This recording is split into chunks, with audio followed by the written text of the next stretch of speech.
So Dave Doeren has 72 wins as head coach at NC State. The record's 77. So 6 wins. A, will put him in a bowl game, but B, is going to put Dave Doeren with the most wins in NC State football history as a head coach. Now, the question for you, Brian Murphy, is what game does that happen? Well, is it the Marshall game? That's week 6 on their schedule. They start off Connecticut, Notre Dame, VMI, Virginia, Louisville, Marshall's game 6, Duke game 7, Clemson game 8, game 9, Miami. Do they get it done before then? Or is it Wake Forest game 10? The over-under for wins for NC State this year is 6.5. Okay. So Vegas not high on the Wolfpack this year. So that's understandable. At 6.5 wins, then I think you're looking at the Virginia Tech game, which is the game 11, next to last game of the season. They, of course, end their season against North Carolina on the Saturday after Thanksgiving. It's tough. This is coming up because we're about to go to the ACC football kickoff, and we'll be filling out, projected order of finish and things like that. I think, especially now that we no longer have divisions in the ACC, predicting who's going to win these games is tougher than ever in a lot of ways. I think there's a lot of uncertainty, obviously, around NC State because new offensive coordinator, new quarterback, but a lot of people don't realize or maybe not remember is that Brennan Armstrong, that transfer quarterback had his best seasons at Virginia with Joe and I when he was the offensive coordinator at UVA. So, okay, you take that into consideration, but you look at also all the losses on defense that this team has. They had 30 seniors walk out last year on senior day. Yeah, senior day took forever because so many guys were coming out of that tunnel. Tons. But that defense was loaded with a lot of seniors last season. Now, some guys like Peyton Wilson have returned. I do hope that he stays healthy because he's probably their best returning defensive player. But nonetheless, Drake Thomas, gone to the NFL. Isaiah Moore, gone to the NFL. Now, they're undrafted guys, but they're on NFL camps nonetheless. So there's a lot of turnover on defense. That defense last year was the strength of their team, especially with all the quarterback injuries that they had to suffer through. And they were just – their offensive system last year was very much pound the rock, not let Devin Leary really open up in the 2-minute with a 2-minute style offense like that he excelled in before his injury. But nonetheless, it's a different topic. But I can see why the projection is 6.5, 7 wins. Yeah, in that range. I have a lot of questions about NC State. Right, first of all, the kicking game was huge part of last year. And with Chris Dunn. Chris Dunn is no longer there. Mm-hmm. That stuff matters. Just ask UNC. Right. So my question, you've got Robert Anae as the offensive coordinator. You've got Brennan Armstrong at quarterback. Dave Doeren is, at least in his history, has not been a coach that wants to play a wide open style of offense. Mm-hmm. He likes to win with defense and kicking.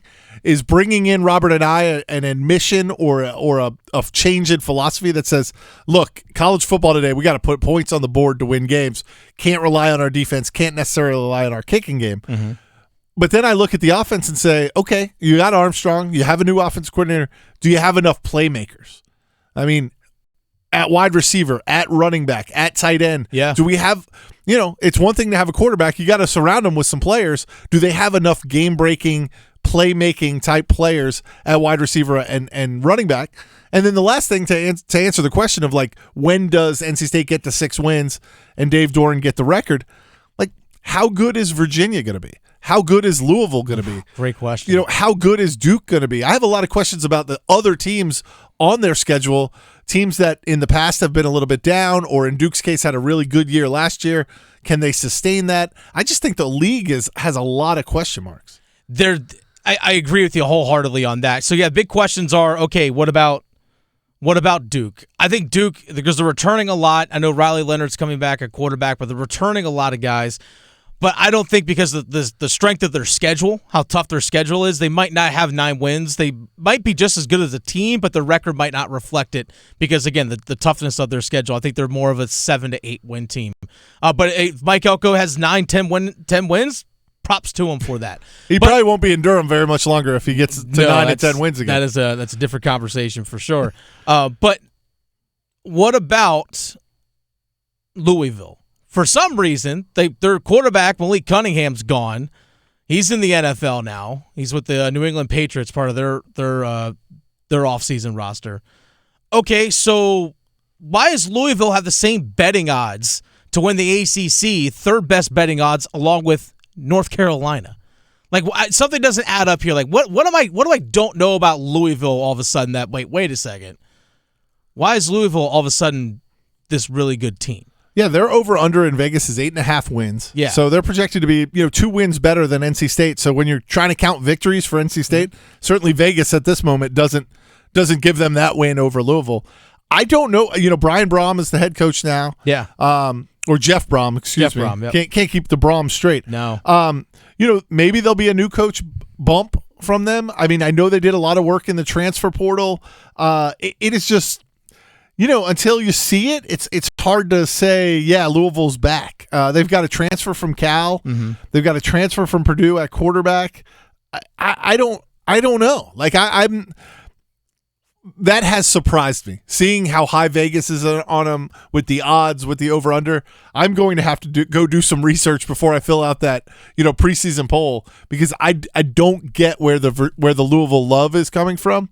But certainly the guys in those big shiny hotels in Vegas know a lot more than I do. I don't know. Something has to be really special about this team that in order for them to have the same betting odds. So right now the betting favorite to win the ACC, according to DraftKings, Clemson at plus 145. Right behind it's Florida State at plus 150. I know Clemson had a down year. DJ Uiagalelei transferred out. I can't remember the Cade Klubnik. Cade Klubnik, yes. Who is he? Right. Like, we don't really actually know, other than what we think, what we project him to be. But then right after that, it's UNC at plus 1,000, Louisville at plus 1,000, and then it's Pitt at plus 2,000. I don't know. If I had to pick between Louisville or UNC, I'm probably going to lean towards North Carolina if I'm going to, for one that has a better chance to win the ACC, in my opinion, because at least I know they have an established coach in Mac Brown, someone who's been around for a long time and has had success and who has won games. And also, I'll take the team with the better quarterback as well, Drake May. I'll take that. Right. Over Louisville, what they had to offer. I mean, I look at Pitt. Pitt always has a great defensive line, always has a good running back, has a Phil Dracovic, the former Boston College quarterback, is the transfer there. They always seem to have an identity. When I'm looking at this NC State schedule, like, I know Notre Dame's not in the ACC. They're only sort of in the ACC. Mm-hmm. That game on September 9th, like, what kind of Notre Dame team are you getting? Yeah. Sam Hartman's now the quarterback there. Brian Kelly had a ton of success. Marcus Freeman has not had he's had a rude introduction. They lost to Marshall last year. Yeah. They've gotten beaten badly in some games. Is I think your natural instinct would be, Notre Dame, that's a loss for NC State. I'm not so sure. Yeah, is it? Right. Like, I would say Louisville, that's a win, but now I'm questioning that. Notre Dame, I'd say that's a loss, but now I'm like, I don't know. I'm not sure that they're that good. So I think there's a high degree of variance when it comes to Carolina, when it comes to State, even when it comes to Duke this year. Mm-hmm. I think there is a huge variance between, would it surprise me if any of those teams won 10 games? No. Would it surprise me if any of those teams won 4 games? Maybe not. Maybe Carolina a little bit with Drake May, but there's a world in which Carolina, Drake May's great, but the defense isn't as good, and the skill position players don't replace Josh Downs and some of the guys they lost, and it doesn't click. And so May is pretty good, but they only win 5 games or they only win 4 games. I think there is a huge variance with all the Triangle teams this year.